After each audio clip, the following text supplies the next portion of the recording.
प्रदेश के मुख्यमंत्री योगी आदित्यनाथ ग्रेटर नोएडा के एक अस्पताल में पहुंचे।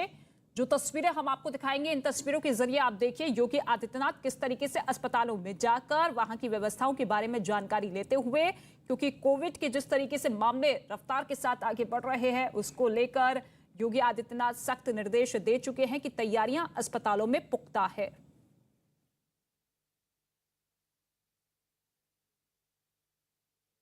में कोविड प्रबंधन का कार्य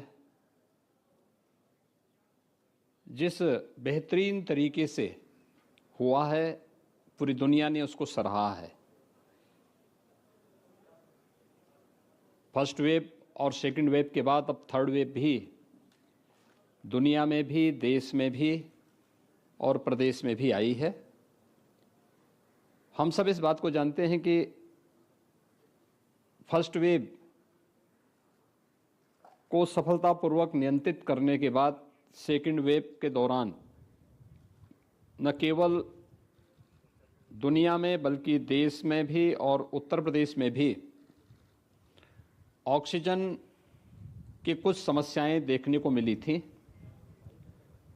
और उस समय भारत सरकार ने ऑक्सीजन स्पेशल ट्रेन चलवाई थी। ऑक्सीजन की आपूर्ति करवाने में उसने काफ़ी मदद की। एयरफोर्स के जहाज भी उस समय उपयोग किए गए थे। उसके बाद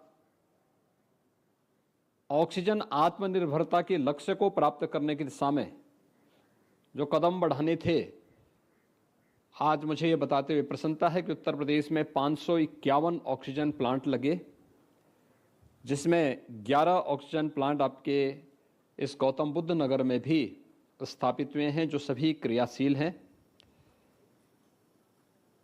वैक्सीनेशन ड्राइव का कार्यक्रम यह देश एक वर्ष पहले 16 जनवरी 2021 को वैक्सीनेशन के कार्यक्रम को, वैक्सीनेशन के अभियान को प्रारंभ किया था और एक वर्ष में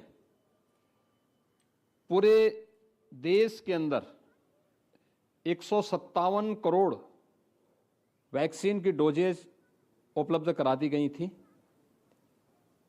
आज मुझे बताते हुए प्रसन्नता है कि उत्तर प्रदेश में भी 23 करोड़ 75 लाख वैक्सीन की डोज उपलब्ध कराई जा चुकी हैं।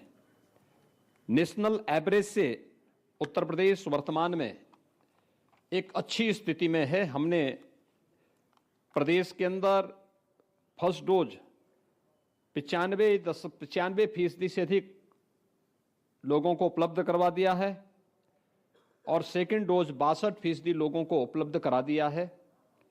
15 से 17 आयु वर्ग के प्रदेश में 1 करोड़ 40 लाख जो डोजेस दी जानी हैं, उनमें से हम लोगों ने 62,83,000 डोजेज उपलब्ध करा दी हैं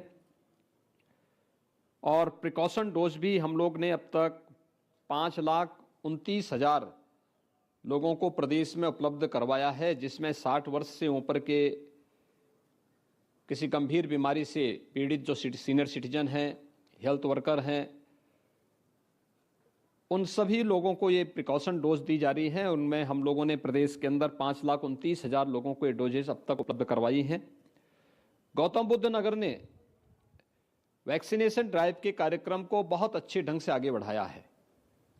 खासतौर पर अगर हम देखेंगे तो यहाँ पर जो फर्स्ट डोज है वह पहले ही 100% के लक्ष्य को प्राप्त कर चुका है।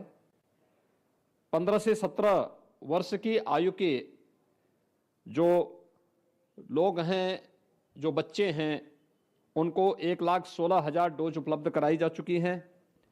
सेकेंड डोज जो वैक्सीन की है उसमें लगभग 52% लोगों को 92% लोगों को यहाँ पर उपलब्ध कराया जा चुका है। प्रिकॉशन डोज भी 45 यानी 46% लोगों को यहाँ पर गौतम बुद्ध नगर जनपद में उपलब्ध कराया जा चुका है।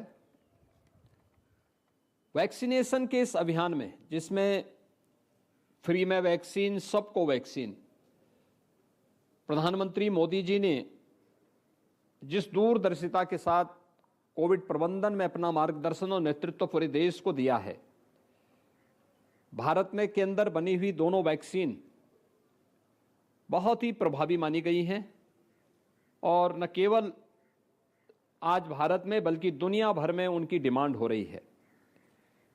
वैक्सीनेशन का प्रभाव है कि थर्ड वेव की जो आशंका व्यक्त की जा रही थी और समय समय पर उठाए गए कदमों का परिणाम है। हमारी हेल्थ वर्कर्स, कोरोना वॉरियर्स, निगरानी समितियां, इन सब ने जो बेहतरीन कार्यक्रम किया, आज उसका परिणाम हम सब के सामने है कि थर्ड वेव की जो आशंका व्यक्त की जा रही थी कि अगस्त सितंबर 2021 में थर्ड वेव आएगी, उसको नियंत्रित किया जा चुका था। थर्ड वेव ओमिक्रॉन का एक नया वेरिएंट आया है, इस रूप में आज देखने को मिला है और हम देखेंगे तो इसमें 1% से भी कम लोग हॉस्पिटल में वर्तमान में एडमिट हैं। प्रदेश के अंदर अगर हम देखेंगे तो आज के दिन पर कुल हमारे पास जो एक्टिव केस हैं, उस एक्टिव केस में से मात्र यानी 0.5% लोग हॉस्पिटल में हैं। ऐसे ही गौतम बुद्ध नगर जनपद में जो कुल एक्टिव केस 9,500 हैं, इसमें से कुल 200 लोग हॉस्पिटल में हैं। वे भी हॉस्पिटल में वे लोग हैं जो पहले से किसी गंभीर बीमारी से ग्रसित हैं। इसलिए थर्ड वेव में भागने या डरने की आवश्यकता नहीं, लेकिन बीमारी है तो सतर्कता और सावधानी आवश्यक है और सतर्कता और सावधानी के लिए एक हम लोग 2 गज की दूरी और मास्क है जरूरी के मंत्र